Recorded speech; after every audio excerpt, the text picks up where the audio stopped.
एक समय की बात है। एक छोटे से गांव में एक राहुल नामक युवक रहता था। राहुल को गांव के अलावा कुछ और देखना था। उसे बाहर की दुनिया की खोज थी।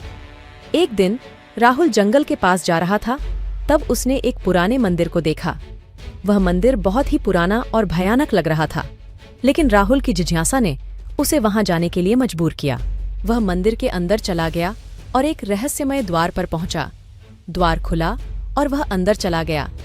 मंदिर के भीतर चमकदार आभूषणों से सजी एक विशालकाय विग्रह था। राहुल उस विग्रह को देखकर चौंक गया और फिर वहां खड़ा हो गया।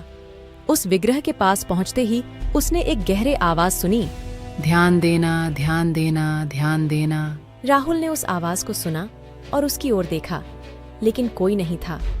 फिर से उसने विग्रह की ओर देखा और उसने देखा कि वह विग्रह हल्के आंसू बहा रहा है। राहुल को यह देखकर बहुत हैरानी हुई और उसने पूछा, तुम कौन हो? विग्रह ने कहा, मैं एक जादुई विग्रह हूँ। मेरी कहानी सुनने के लिए तैयार हो जाओ। राहुल ने उसकी बात मानी और वह बैठ गया। विग्रह ने कहानी सुनाना शुरू की और राहुल बिल्कुल निहायत ध्यान से सुन रहा था। वह जादुई कहानी बताते बताते रात हो गई, लेकिन राहुल को अभी भी कहानी में खोने का मन था।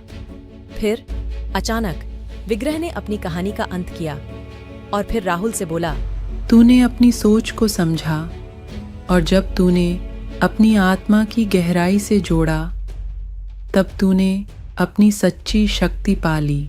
राहुल को यह सुनकर बहुत खुशी हुई और वह अब समझ चुका था कि जीवन में सच्ची शक्ति कैसे पाई जाती है।